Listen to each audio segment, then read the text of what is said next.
Basile, votre application de recherche immobilière, présente Sud Radio, parlons IMO, midi 13h, Sylvain Lévy-Valency. Eh bien, bonjour à tous, bonjour à toutes. Merci d'être avec nous. Vous êtes sur Sud Radio et on va parler immobilier. Parlons IMO, c'est tous les samedis de 12h à 13h et on est ravis de vous retrouver. Si vous êtes arrivés, vous êtes à table, on vous souhaite comme d'habitude un très très bon appétit.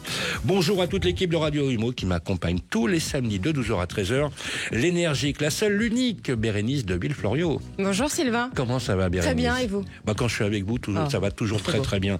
On est avec également notre super producteur Grégoire Darico qui sort de 4 jours de folie, n'est-ce pas? Oui, tout à fait, Sylvain. Et tout va bien. Tout va mieux. Tout va mieux. Tout va mieux. On va dire que tout va mieux. On ne pourrait pas faire cette émission avec notre super docteur Laurent Permas, bien évidemment. Comment il va, Laurent? Mais écoutez, pleine d'énergie, rempli d'énergie. Bon, merci mon cher docteur d'être avec nous. Voilà, le docteur de la rénovation énergétique, puisque Laurent Permas, je rappelle qu'il est le patron de l'éco-transition chez Sofinco. On écoutera bien évidemment également nos éditeurs après avoir récolté leurs questions par SMS en envoyant IMO, cher à notre Bérénice de Villefloriot, au 7 20 18. Oui, on va parler de l'allumage du chauffage dans les immeubles. Voilà, vous avez vu, je l'ai bien dit. Voilà.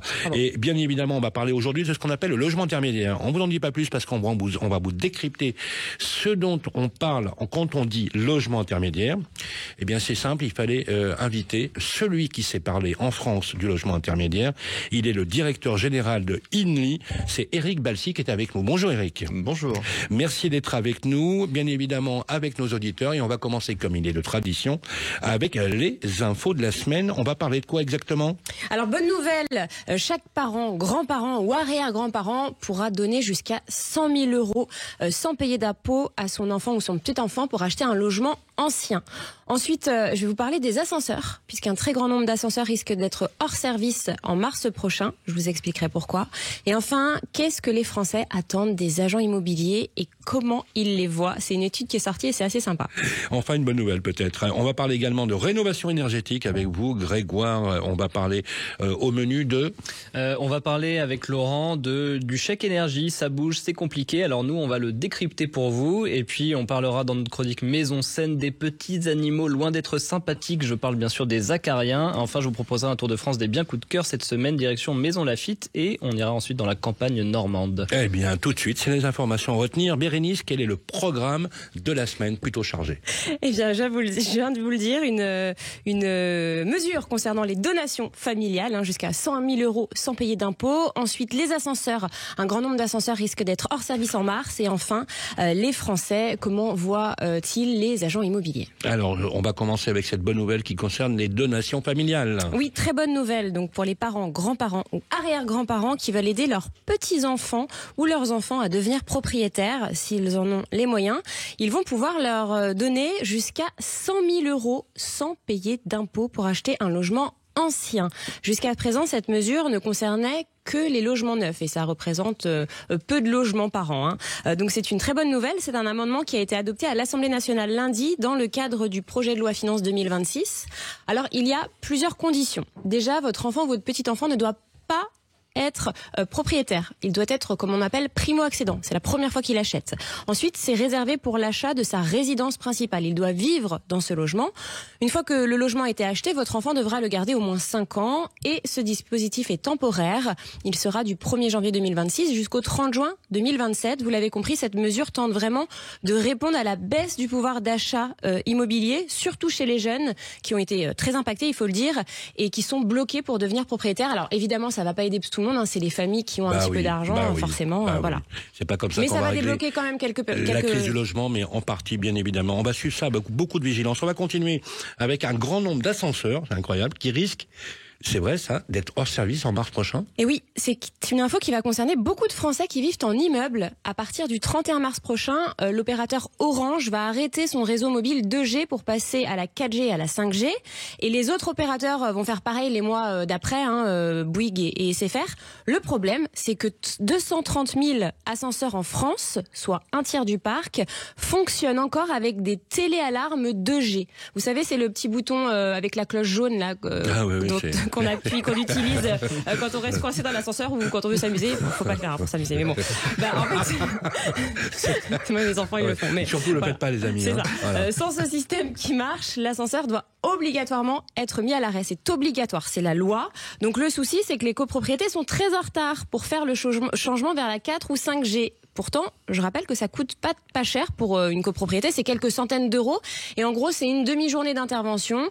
Mais vous le savez, les décisions en copropriété sont toujours très longues à prendre. Et là, le temps presse vraiment parce qu'il y a 230 000 ascenseurs encore à équiper. Donc, si tout le monde attend le dernier moment, forcément, les ascensoristes vont être débordés. Et certains ascenseurs vont rester à l'arrêt le temps d'être mis aux normes. Donc, si vous êtes en copropriété, c'est le moment vraiment, parlez-en à votre syndic, n'hésitez pas. C'est clair, c'est clair. Ou alors, entraînez-vous à monter les escaliers.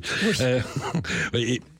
Et puis on va terminer avec une dernière étude qui dit beaucoup de choses par rapport aux agents immobiliers. Les Français, ils attendent de quoi exactement des agents immobiliers? Oui, c'est une étude intéressante signée Orisha Real Estate parce qu'elle confronte en fait ce que pensent les Français et ce que pensent les professionnels, les agents immobiliers. Et il y a quelques décalages assez surprenants. Bon, déjà les Français font confiance aux pros de l'IMO à 69%, mais attention, seulement 9% ont une confiance totale. Donc on voit que la confiance est fragile. Ce qu'on attend d'eux, eh bien avant tout, c'est de la transparence, du conseil et du lien humain, pas juste des services techniques. Et le truc intéressant, c'est que les pros se trompent parfois sur nos priorités. Ils surestiment l'importance de l'évaluation du bien ou de la défense des intérêts, mais sous-estiment complètement l'organisation des visites. Et surtout, il minimise l'importance de la transparence sur les honoraires. Alors que pour nous, c'est un critère clé. On veut connaître complètement les honoraires, la transparence. En résumé, les Français choisissent un agent immobilier pour sa connaissance du terrain, sa capacité à être clair, réactif, accessible, pas pour le logo ni la marque. Ça, on s'en fiche. Bien, écoutez, c'est bien dit. Merci Bérénice. Et tout de suite, on va attaquer le chantier du siècle. Avec Sofinco, baissez votre consommation d'énergie en lançant vos travaux d'éco-rénovation. Sofinco présente Sud Radio, parlons éco-rénovation. Eh bien justement, c'est l'heure de parler éco-rénovation avec vous, Laurent Permins et Grégoire Darico. Bonjour Laurent. Bonjour Grégoire. Bon alors cette semaine, Laurent, on revient sur un dispositif essentiel pour le budget de nombreuses familles. Je veux parler bien sûr du chèque énergie. C'est compliqué. Qu'est-ce que c'est? Qui y a droit? Comment l'utiliser? Et surtout, qu'est-ce qui change en 2025? C'est ce qu'on va voir ensemble, Laurent. Oui, alors on prend son stylo, on écoute activement. En fait, c'est un dispositif qui est un peu complexe, mais on va le rendre simple. Le chèque énergie, en fait, il aide concrètement les Français à couvrir une partie de leur facture d'énergie. C'est l'électricité, le gaz, le fioul, le bois aussi, hein, et ou en tout cas leur charge de chauffage. C'est un soutien concret pour traverser l'hiver. Avec un peu moins de surprise. Bon, on commence par les conditions d'éligibilité. Qui peut en bénéficier? Alors, en 2025, le plafond de revenu fiscal de référence, c'est l'unité de consommation, UC.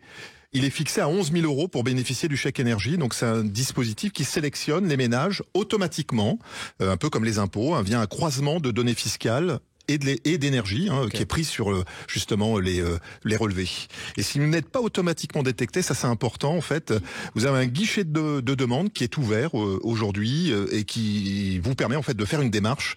Alors depuis le 15 octobre 2025 jusqu'au 28 février 2026. Alors côté montant, qu'est-ce qui est prévu? Alors, ça varie en fonction justement de vos revenus et de la composition du foyer, en fonction du nombre de personnes. Il va de 48 € à 277 €. Vous voyez, c'est précis, hein.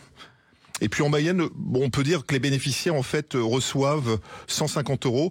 Alors attention, ces montants n'ont pas été revalorisés. C'est un petit coup là de canif, notamment le budget de l'État est en train d'être voté depuis plusieurs années, alors que les prix de l'énergie ont largement augmenté. Ça c'est sûr. Est-ce qu'il y a des modifications importantes cette année quand même? Oui, le calendrier a été décalé en fait et l'envoi est prévu. Alors il est là depuis lundi, 3 novembre en fait, 2025 pour les bénéficiaires qui sont automatiques en fait. Et puis ensuite l'attribution est désormais semi-automatique, ça c'est une nouveauté. Certains foyers doivent faire la demande eux-mêmes s'ils ne sont pas détectés automatiquement. Donc en clair, si vous ne recevez rien, faut s'inquiéter et éventuellement aller peut-être se connecter sur justement le site.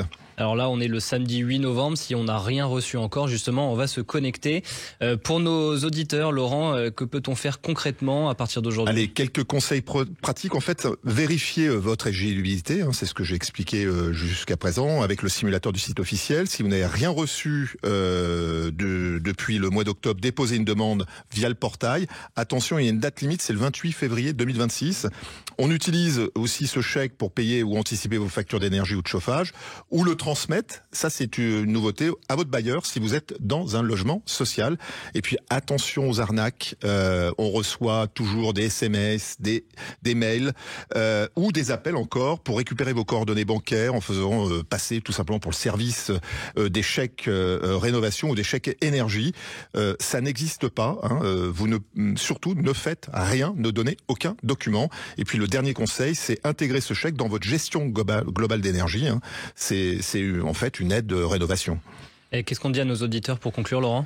Écoutez, le chèque énergie, c'est quand même simple et puis vital, notamment pour les ménages modestes, hein, avec quelques dizaines ou centaines d'euros. C'est pas neutre et ça peut faire la différence, notamment pour une facture d'énergie qui malheureusement augmente d'année en année. Allez, des nouvelles modalités en 2025 pour ce chèque énergie. Vérifiez bien votre situation anticipée et faites-le entrer dans votre budget. Merci beaucoup, Laurent Permas. Merci Grégoire. Et bien on enchaîne. Sud Radio, parlons éco-rénovation. Avec Sofinco, lancez vos travaux d'éco-rénovation pour baisser votre consommation d'énergie. On revient dans quelques instants, on fait une petite pause et on répondra aux questions de nos éditeurs avec vous, Bérénice de Villeflorion. On va parler de l'allumage du chauffage dans les copros. Et nous aurons ensuite le plaisir de recevoir Eric Balsi, le patron d'Inly, qui sera avec nous. À tout de suite. Basile, votre application de recherche immobilière, présente Sud Radio, parlons IMO. Midi 13h, Sylvain Lévy-Valency. Et voilà, vous êtes sur Parlons Immo Sud Radio. On est ravis de vous avoir tous les samedis de 12h à 13h. On parle d'immobilier, on parle de votre logement, de tous les sujets, les problématiques, les obstacles, mais aussi les conseils pratiques que l'on vous donne chaque semaine. Et on va répondre d'ailleurs à vos questions avec vous, Bérénice de Villeflorion. Ça vous concerne. avec la Massif, économisez en changeant d'assurance de prêt immobilier. Conditions sur massif.fr. La Massif présente Sud Radio, parlons IMO, ça vous concerne. Bien sûr, les amis, ça vous concerne, puisque le logement, ça concerne tout le monde. Nous avons reçu un mot par SMS, Bérénice. Et oui, au 7 20 18, je rappelle que vous pouvez nous écrire, vous poser nos questions. Vous nous posez vos questions, pardon, je vais y arriver. C'est le matin, je suis pas réveillée. Voilà, et commencez par IMO, votre question, I2MO. Et là, Annabelle nous a dit, je suis copropriétaire depuis 2 ans et on a un souci dans notre immeuble. On est début novembre, il fait 15 degrés dans mon appartement, mais le syndic nous dit qu'il ne peut pas allumer le chauffage avant la date prévue au contrat avec le chauffagiste, soit le 20 novembre. On est plusieurs voisins à avoir froid, surtout ceux avec des enfants en bas âge. Est-ce qu'on peut vraiment rien faire ? On est obligé d'attendre en gros lotant ou d'acheter des chauffages d'appoint à nos frais. Alors pour y répondre, on accueille notre expert, c'est Olivier Principal, syndic du cabinet Moulin des Prés. Bonjour Olivier. Bonjour Bérénice. Et merci d'accepter de répondre à cette question. Alors, pour répondre à Annabelle concrètement, déjà, c'est qui décide de la date d'allumage du chauffage en copropriété ? C'est le syndic ? Alors, ça reste l'Assemblée Générale des copropriétaires qui décide la date d'allumage du chauffage. Sachant que c'est un vieil usage, les dates d'allumage. Vous savez que les saisons changent. Aujourd'hui, il peut faire plus froid tôt, plus froid tard. Les dates sont mouvantes. Donc, il y a des systèmes qui permettent d'éviter des problèmes de date.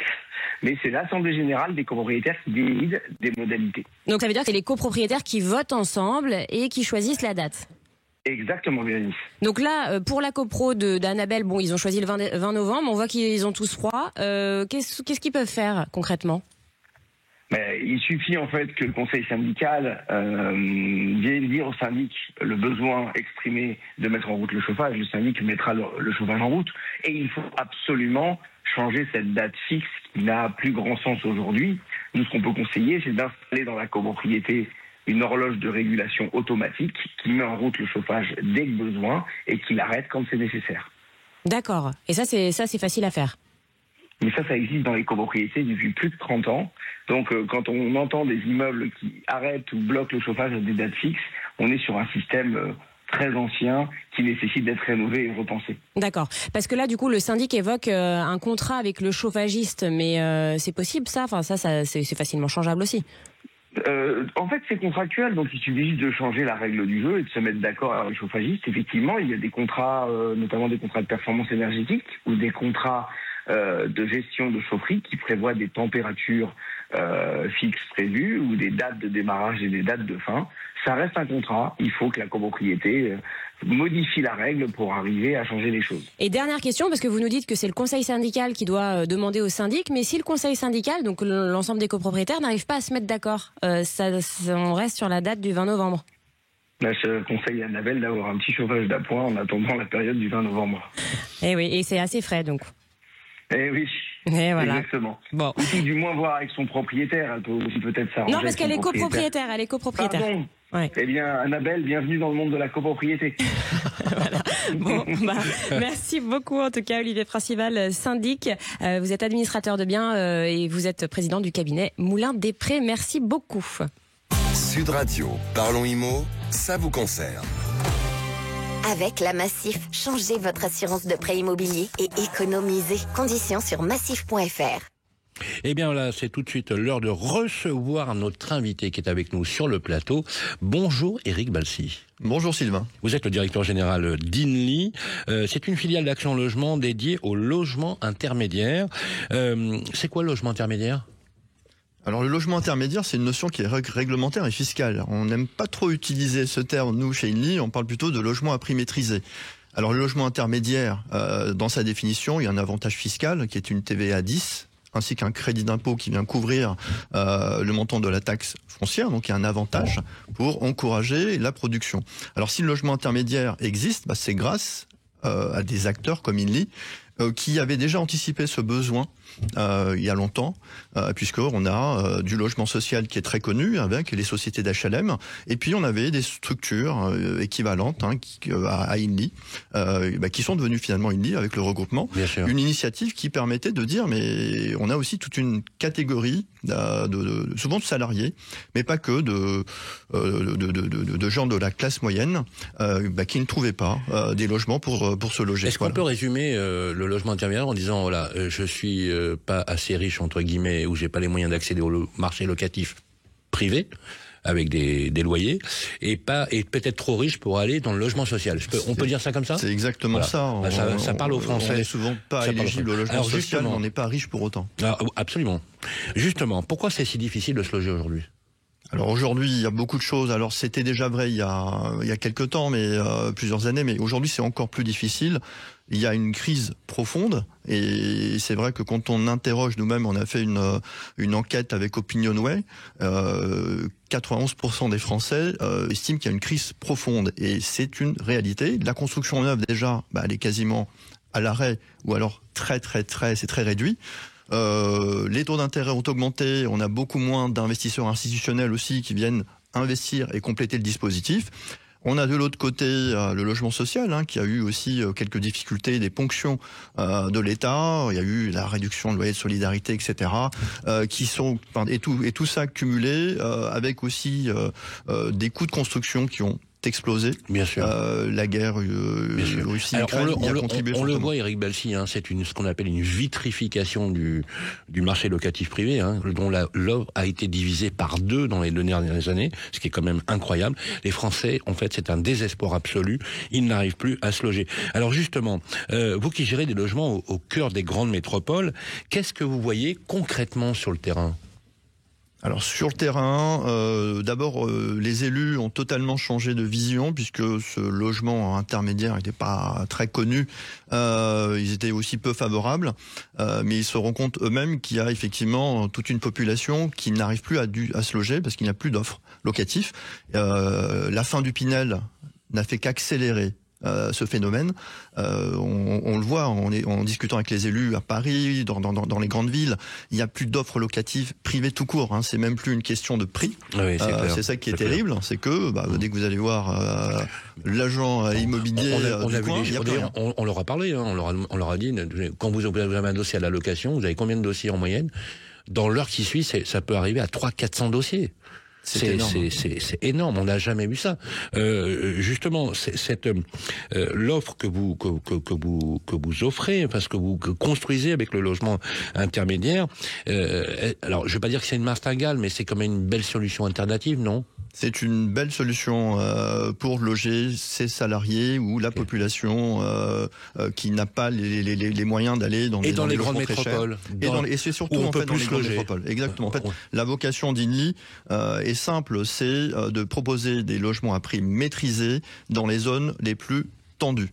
Là où effectivement il y a un écart important entre le prix du logement social et le prix du libre, privé, quand il y a encore une offre privée. Mais en tout cas, voilà, c'est pour ça qu'on parle d'intermédiaire, c'est pas très clair. Nous, on parle de prix maîtrisé. Et si je peux donner un chiffre, on est en moyenne 15% en dessous du prix du marché. Voilà, sur la région parisienne, on est autour de 350 € d'économie par mois. Voilà, donc c'est pas neutre. C'est même. Alors justement, j'aimerais que vous nous donniez, si vous voulez bien, Eric, un exemple concret. Est-ce que vous pouvez nous définir un type de profil que vous avez chez Inly, voilà, qui occupe vos logements? Donc c'est des jeunes salariés qui ont autour de 35 ans. Ils ont à peu près 50 000 € de revenus annuels.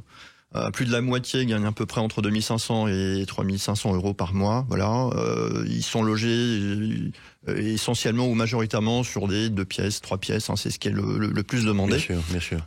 C'est pas des petits salaires quand on compare aux revenus médians des Français. Non. Et ils n'arrivent quand même pas à arriver sur le marché locatif privé. À Paris, c'est la moyenne des salaires pour cet âge-là. Oui, c'est ça qui est le plus dramatique en plus. Oui. Et à Paris, effectivement, les salaires sont supérieurs en région. Donc, quand on voit des loyers sur Paris entre 1500 et 2000 € pour un 2 pièces, ça fait beaucoup.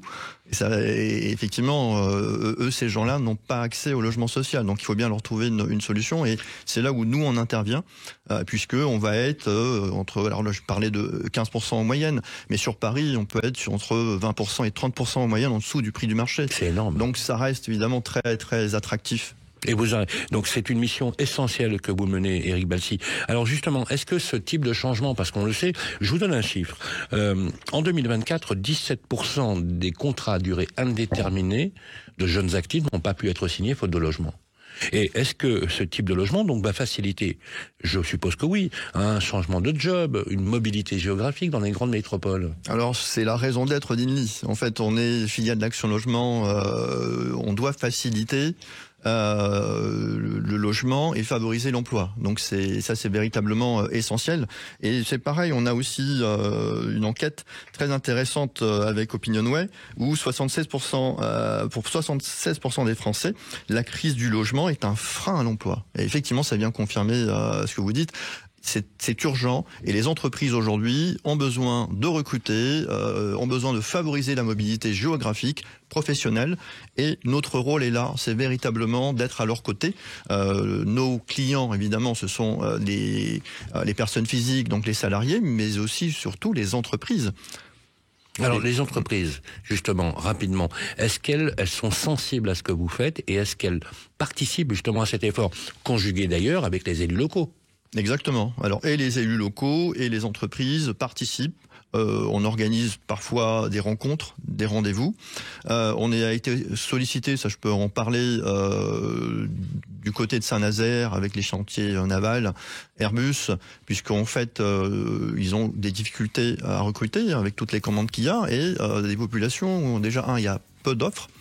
Mais surtout, c'est pas forcément des populations qui sont éligibles au logement social, ce sont des cas des ingénieurs, des techniciens.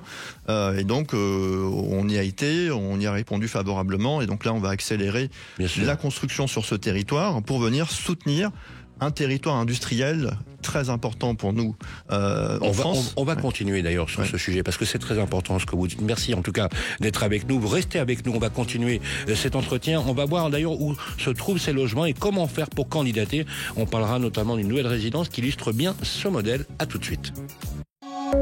Basile, votre application de recherche immobilière, présente Sud Radio, parlons IMO. Midi 13h, Sylvain Lévy-Valency. Mais oui, les amis, on parle de votre logement, de votre immobilier, de tous les sujets que vous connaissez au quotidien. On est là pour ça, partout en France, justement, sur toutes les fréquences de Sud Radio, Parlons Imo. Et si vous êtes à table, on vous souhaite un excellent appétit avec toute l'équipe de Radio Imo et de Sud Radio, bien sûr. Alors, justement, notre ami Éric Balcy est resté avec nous. Vous êtes le directeur général d'Inly. On va s'interroger d'ailleurs avec vous également sur les modalités, justement, d'accès au logement intermédiaire. Et avec vous, Grégoire Darico, on va justement parler de la maison saine, n'est-ce pas ? Tout à fait, mon cher Sylvain. On parlera des acariens et pourquoi est-ce que ces animaux de compagnie sont loin d'être charmants. Les acariens, c'est un vrai sujet. En tout cas, Éric, restez avec nous. C'est la deuxième partie de notre grand entretien. Sud Radio, Parlons Imo, Sylvain Lévy-Valency. Voilà, si vous ne connaissez pas Inly, allez sur le site internet, vous allez voir, c'est vachement bien ce qu'ils font. Avec vous, Éric Balcy, le directeur général d'Inly. Il se trouve où les logements en général ? Tous les logements d'Inly ? Les logements d'Inly depuis 31 mars 2025 de cette année. Donc on a pris une dimension nationale et on est sur l'ensemble des grandes métropoles françaises. Alors évidemment majoritairement puisqu'on a plus de 50 000 logements en région parisienne, mais également à Marseille, Nice, Strasbourg, Lyon, Bordeaux. 50 000 logements en région parisienne, c'est énorme. Alors 80 000 donc au niveau national et effectivement 53 000 en région parisienne. Et vous développez ? Et on se développe, on a un objectif de 4 000 nouveaux logements par an. Ah oui, quand même. Donc c'est important. Le groupe Action Logement nous soutient. On a aussi un modèle qui est un petit peu nouveau pour le groupe que j'ai accéléré, c'est l'accession à la propriété. Puisque on voit aujourd'hui que même dans les études récentes, Figaro Immobilier qui publie un article où on voit que 80% des 18-35 ans veulent devenir propriétaires. En tout cas, c'est une priorité. Les Français plébiscitent l'accession à la propriété. Tout à fait, tout à fait. Et pour nous, c'est plutôt quelque chose qui est vertueux, puisque dans notre modèle, on va dire au bout de 15 ans de location, l'idée, c'est de favoriser l'accession à la propriété. Donc, on parle d'accession différée. Donc, c'est bien parce qu'effectivement, il y a une aspiration toujours en France. Alors, tant qu'on n'alourdit pas la fiscalité, et là, il faudrait un moment... Mais le pire n'est jamais décevant, mon cher Éric. On verra le PLF 2026. Exactement. C'est ce qui m'inquiète. Et c'est pour ça qu'à un moment donné, si on commence à charger la fiscalité auprès des propriétaires, on va décourager cela. Donc, en tout cas, aujourd'hui, il y a toujours cette aspiration. Et pour nous, c'est important aussi, puisque ça nous permet de réinvestir sur des nouveaux logements. Rassurez-moi, vous n'allez pas les donner, les logements. Non, on les donne pas 15 gratuitement. ans. Vous les donnez pas sous forme de dons, etc. Voilà. Non, vous avez compris à quoi je fais allusion. Alors on va être dans le pratique puisque les auditeurs nous demandent. On veut candidater. On veut candidater. J'aimerais que vous nous disiez. Alors comment on fait ?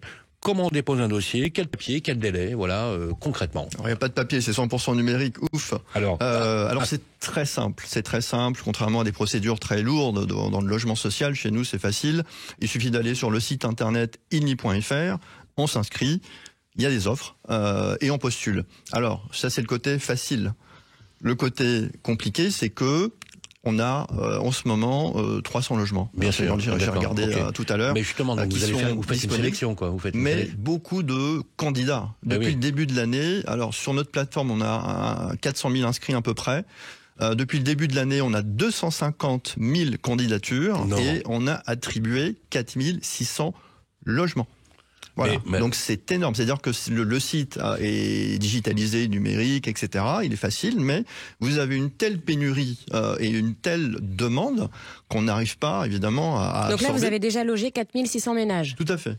D'accord. Tout à fait. Mais c'est insuffisant. Comment vous faites la sélection ? La sélection, il y a un scoring qui tient compte un peu comme partout des revenus, du fait que le demandeur soit salarié, il a des points en plus, le fait qu'il soit client, il a quelques points supplémentaires, qu'il soit habitant de la commune. Il y a des situations sociales, des situations parfois un peu désespérantes, vous en tenez compte ? Alors, On n'est pas dans le logement social, mais on en tient compte. Oui, quand même. Vous avez raison, c'est-à-dire qu'il y a une analyse ensuite parmi les 4, 5, 6 dossiers qu'on va sélectionner. S'il y a un critère, je ne sais pas, de personnes en situation de handicap ou de difficultés conjugales et autres, ces personnes-là seront priorisées. Mais effectivement, voilà, il y a une concurrence quand même très importante. Humainement, vous tenez compte, voilà, quand même des situations, mais c'est rassurant pour toutes celles et ceux qui nous écoutent. Dernier point, vous inaugurez la semaine prochaine un projet iconique, emblématique, la Cité internationale de la recherche à Nanterre, 646 logements, dont une résidence de co-living, des espaces partagés, une pépinière d'entreprise, bureaux, commerce. Pourquoi ce type de projet est si important aujourd'hui ? Alors on va l'inaugurer mercredi prochain, donc ça on est vraiment très fiers de cette opération. Alors pour plusieurs choses, on parlait de la difficulté pour les jeunes actifs à se loger. Donc c'est clairement un produit, ce sont des grandes résidences pour des jeunes actifs, des étudiants, des chercheurs, pour justement apporter une solution à ce territoire qui est un territoire d'emploi. Il y a aussi des grandes universités. L'autre volet très important, c'est que c'était les anciens bureaux de Veolia, donc on les a transformés en logements. Alors quand on regarde les photos avant-après, vraiment des bureaux classiques, très imposants. Et là, on les a véritablement, avec notre partenaire Adim, transformés en logements. Alors, il suffit, quand on va visiter, que ce soit quand on regarde l'extérieur ou quand on visite les logements, on est assez bluffé par la qualité de la transformation. Donc on sait transformer. Il y a, on le sait, des mètres carrés, des millions de mètres carrés vides aujourd'hui, les bureaux qui ne sont plus utilisés. Donc si on peut les requalifier, les transformer en logements, je trouve qu'on apporte une offre vraiment attractive sur le marché. Un immense merci Éric Balsier. Restez avec nous jusqu'à la fin de l'émission. Je rappelle que INLI s'écrit INLI. Voilà, on peut le trouver facilement sur Internet sans problème. Candidatez. On vous écoutera avec beaucoup d'humanité puisque c'est un vrai sujet autour du logement. Maintenant, il est temps de parler de la qualité de l'air dans votre logement et des problématiques d'humidité. C'est tout de suite. Avec Murprotec, agissez contre l'humidité et prévenez les risques de l'habitat sur votre santé. Murprotec vous présente Sud Radio. Parlons Immo, Maison Saine. Avec vous, Grégoire Darico. Et rebonjour à tous, bienvenue dans votre rendez-vous Maison Saine sur Sud Radio. Cette semaine, on va parler de petites bêtes invisibles, mais bien installées chez vous. Je veux parler des acariens. Et croyez-le ou non, ce sont sans doute les animaux domestiques les plus présents et les moins bienvenus à la maison. Pour en parler, j'ai le plaisir d'accueillir Édouard David, responsable de l'engagement sociétal chez Murprotec. Bonjour Édouard. Bonjour Grégoire, bonjour à tous. Allez Édouard, soyons directs. Pourquoi est-ce que les acariens sont-ils un vrai problème pour notre santé ? Eh bien, Grégoire, parce qu'ils sont en cause dans environ 70% des allergies à la poussière domestique. Et ça va bien au-delà du simple éternuement. On parle de rhinite, d'allergies chroniques et surtout de crises d'asthme chez les enfants comme chez les adultes. Et pourtant, Édouard, ils sont invisibles. Alors, où est-ce qu'ils se cachent dans nos logements ?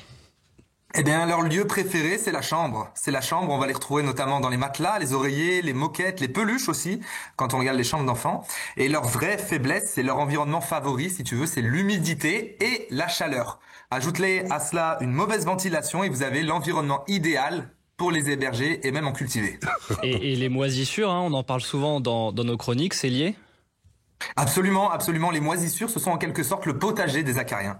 En fait, ils s'en nourrissent, ils s'y développent plus vite et ça crée un cocktail irritant pour les voies respiratoires. C'est pourquoi l'humidité est le déclencheur principal. Sans humidité, ils se développent beaucoup moins. Alors j'imagine que pour une personne asthmatique, c'est vraiment risqué. Très clairement aujourd'hui, Grégoire, l'exposition répétée aux allergènes d'acariens peuvent aggraver un asthme existant, voire en déclencher un chez les plus jeunes. Et dans une pièce humide et chaude, les crises peuvent devenir plus fréquentes et surtout plus intenses. Quels sont les bons gestes pour limiter leur présence chez soi, mon cher Édouard ?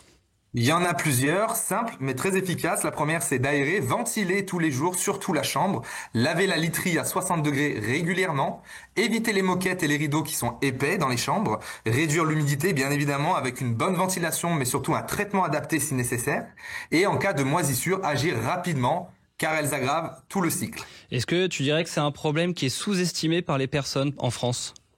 Complètement. Aujourd'hui, il y en a beaucoup qui pensent que c'est normal de tousser un peu le matin, on le voit, ou même de se sentir fatigué dans la chambre. Mais souvent, l'environnement intérieur est en cause.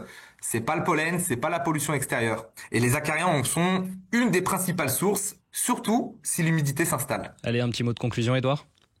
Oui, faites le ménage, mais aussi faites le vide en humidité. Un logement sec, ventilé et propre, c'est le meilleur moyen de ne pas héberger d'indésirables invisibles. Merci beaucoup Edouard, et je vous confirme, ce ne sont pas des carabistouilles, je suis asthmatique, allergique aux acariens, et franchement depuis l'âge de 6 ans, j'en chie comme on dit, donc pensez à votre environnement intérieur et rendez-vous sur Maison Seine pour plus d'infos.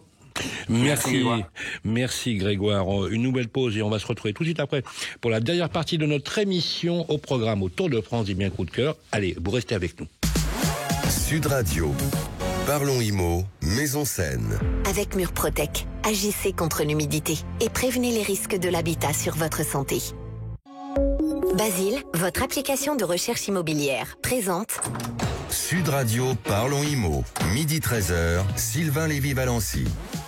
Vous êtes à table, bon appétit, comme tous les samedis, nous sommes avec vous, on partage avec vous la préoccupation de votre logement, surtout vous n'hésitez pas, le bon réflexe, c'est de taper IMO, I2MO au 7 20 18, vous nous envoyez un SMS et notre super Bérénice va vous y répondre, illico presto, on est ravis en tout cas d'être avec vous, justement, on va parler maintenant du Tour de France, on aime bien ça, tous les 15 jours on fait le Tour de France à la rédaction, parfois on découvre même des logements improbables. Oui. Tu nous en as trouvé quelques-uns très sympathiques. On va où cette semaine, Grégoire? Alors d'abord chez Sylvain, on va en région parisienne pour ce premier bien, on va à Maison Lafitte dans les Yvelines. Je vous propose un appartement de 66 mètres carrés situé dans une résidence en pierre de taille avec gardien qui date de 1964. Un appartement proche des commodités qui se compose alors d'une belle entrée lumineuse suivie d'une belle pièce à vivre tout aussi lumineuse de 34 mètres carrés avec cuisine américaine ouverte et un balcon. Ensuite une grande chambre de 16 mètres carrés, une salle de bain et des WC séparés. Notre appartement, il a un diagnostic de performance énergétique qui est de E, donc c'est-à-dire n'hésitez pas à prévoir et à budgéter quelques travaux de rénovation énergétique parce que c'est pas extraordinaire. Et il est proposé au tarif de 324 000 € sur le site de Basile. On peut le financer avec un apport de 20%. Oui, donc 64 800 €. À un taux de 3,2%. C'est ça, c'est ce que je vous ai pris en moyenne. Donc ça fait des mensualités à 1256 €, Sylvain. Allez, rapidement en direction la Normandie. Oui, alors on est début novembre et je me suis dit que certains aimaient bien préparer le nouvel an avec un peu d'avance. Et donc pour les plus organisés d'entre nous, ce qui n'est absolument pas mon cas, je vous ai prévu un bon plan pour cette soirée du 31 décembre. Je vous propose de dormir dans des tonneaux d'anciens chais et pressoirs qui sont utilisés pour mais en faire où est-ce qu'il trouve? Non mais à chaque fois il nous fait le coup. Mais où est-ce qu'il trouve? On a eu droit à des bunkers, à des phares, à des trucs en sous-sol. Oui, j'ai des techniques de recherche maintenant. Pas mal ça, c'était très très bon ça. Il reste un peu de vin au fond du tonneau? C'était du cidre d'ailleurs. Ah, d'accord. Mais direction donc la route du cidre et le domaine de la Cour aux Grippes qui est situé au cœur de la campagne normande. Une parenthèse ressourçante à 20 km de Cabourg. L'occasion de découvrir le patrimoine architectural de la mythique station balnéaire avec ses villes à belle époque en empruntant la promenade Marcel Proust, la plus longue promenade piétonne d'Europe. Elle fait 3,6 km. Une belle balade digestive après le réveillon, mon cher Simon. Merci Grégoire. On refera un Tour de France dans 15 jours. Bien évidemment, c'est l'heure justement de poser la grande question. Sud Radio, Parlons Immo, Sylvain Lévy-Valency. Voilà, on est de retour dans Parlons Immo, votre émission qui parle de votre logement, d'immobilier. Je rappelle également que si vous la loupez, c'est pas bien de la louper, mais si vous la loupez, vous la retrouvez mardi midi sur l'antenne de Radio Immo.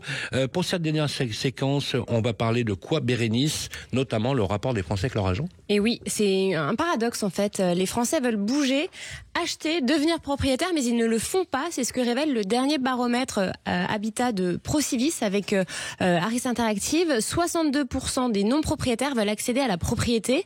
37% des Français aimeraient déménager, mais concrètement, ils restent bloqués. Il y a plusieurs obstacles trop lourds qui sont identifiés. Les prix, les taux, l'apport. Il y a aussi les politiques publiques. Et ce qui frappe vraiment, c'est que 73% des Français redoutent une dégradation de leur niveau de vie. On a donc une France qui rêve de mieux se loger, mais qui n'y arrive pas.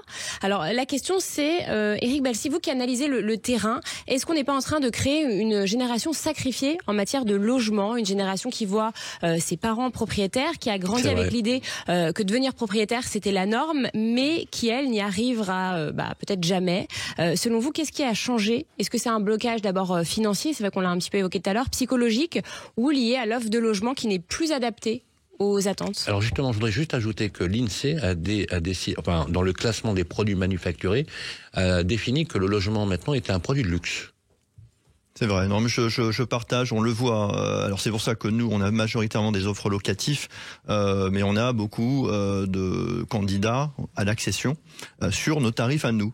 Alors, c'est vrai qu'aujourd'hui, est-ce qu'on a une génération sacrifiée? Oui, il y a plusieurs facteurs. Les prix des logements ont explosé. On le voit. Et c'est vrai que quand on est sur des prix moyens en région parisienne pour acheter ne serait-ce qu'un 2 pièces, quand vous allez mettre 500 000 euros ou même dans les grandes villes, mais c'est énorme. Donc quand on voit les revenus qui n'ont pas augmenté autant, ça ne fonctionnait pas. Ça a fonctionné auparavant lorsqu'on avait des taux qui étaient faibles. Oui. Donc l'argument qui était assez valable, c'était de dire vos revenus n'ont pas augmenté à due concurrence des prix qui ont explosé, mais vous pouvez vous financer beaucoup moins cher qu'à l'époque effectivement des parents.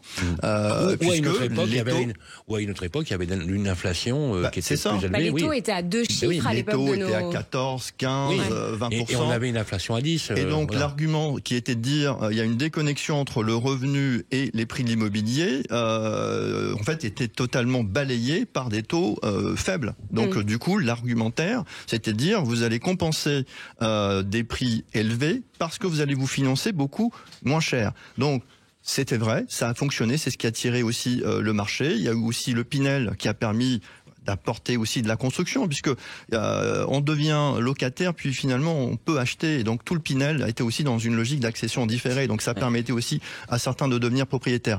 Mais quand vous ajoutez des prix qui n'ont pas baissé, même s'ils ont baissé un tout petit peu, oui, mais on voit bien, léger, on parle et de pas 4, partout d'ailleurs. 5%, et pas partout, et pas dans les zones tendues. 4-5%, c'est pas grand-chose. Et dès que vous avez des coûts de financement avec assurance, parce que quand on regarde des taux moyens, on nous parle de 3 et quelques, etc. Mais lorsqu'on étudie le dossier de certains et des gens qui sont globalement modestes, ils ont des taux beaucoup plus élevés, avec le coût de l'assurance. Oui, c'est la fameuse prime du risque que donnent les banques. Justement, est-ce que c'était une période anormale, cette baisse de taux? Parce que c'est vrai qu'on trouvait des taux à 1%, 1,2%. Parfois même en dessous des 1%. Absolument. On se demandait même si c'était des intérêts, un banquier nous avait dit des intérêts négatifs, carrément. Ouais. Je peux vous donner mon exemple, je me suis déjà refinancé au niveau de l'entreprise à des taux négatifs, c'est-à-dire qu'on me payait pour emprunter. Donc c'était quand même assez anormal comme situation. On marche sur la tête. Oui, c'était une situation, Sylvain, anormale. On ne peut pas avoir des taux d'intérêt à 0, à moins de 1, comme vous dites, Bérénice. C'était totalement déconnant. Mais sauf que ça a permis de soutenir l'accession à la propriété. Et qu'aujourd'hui, quand vous passez de 1 à 3 à 4, alors ça paraît rien en fait sur le papier. Mais en réalité, sur l'effort à faire financièrement, c'est énorme. Et comme on l'a vu tout au long de l'émission, devenir propriétaire ou copropriétaire, ça coûte cher. Donc il y a des travaux pendant la vie, pendant aussi. Alors sauf quand on achète dans le neuf. Mais en ce moment, c'est vrai que le neuf, c'est pas terrible. Alors le neuf, déjà c'est pas terrible, puis le neuf coûte très cher en accession directe à la propriété. Ça dépend. Il y a moins de frais de notaire. Tout à fait, mais ça reste quand même, on va dire, assez cher par rapport au coût du financement qui est devenu beaucoup plus important. Donc, c'est vrai que ça permettait, avec des taux à 0, 1%, de venir soutenir ce prix élevé de la construction neuve. Mais la construction neuve, je le rappelle, a augmenté depuis la guerre Russie-Ukraine. Moi, j'ai une question rapidement. Votre solution, le logement intermédiaire, alors le logement à prix maîtrisé, parce que vous aimez appeler ça comme ça, est-ce que ça permet aux Français de réintégrer le parcours résidentiel? Donc, est-ce que ça permet aux locataires de devenir plus facilement propriétaires? Est-ce que vous avez un peu de data là-dessus? Certainement. C'est clairement oui, et c'est pour ça que je veux accélérer le phénomène. C'est-à-dire qu'en fait, on s'est rendu compte que c'était bénéfique pour nous et bénéfique pour nos locataires. Donc il y a une volonté d'acheter. On se focalisait aujourd'hui plutôt sur la vente en bloc avec des investisseurs institutionnels pour produire.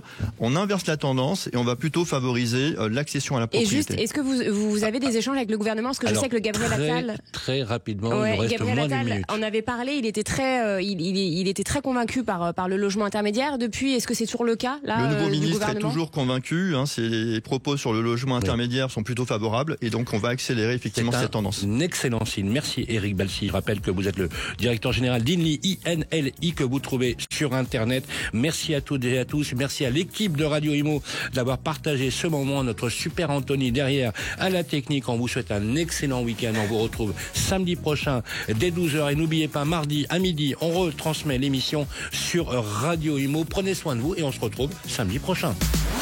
Sud Radio, Parlons Imo, Sylvain Lévy-Valency. Avec Basile, votre application de recherche immobilière.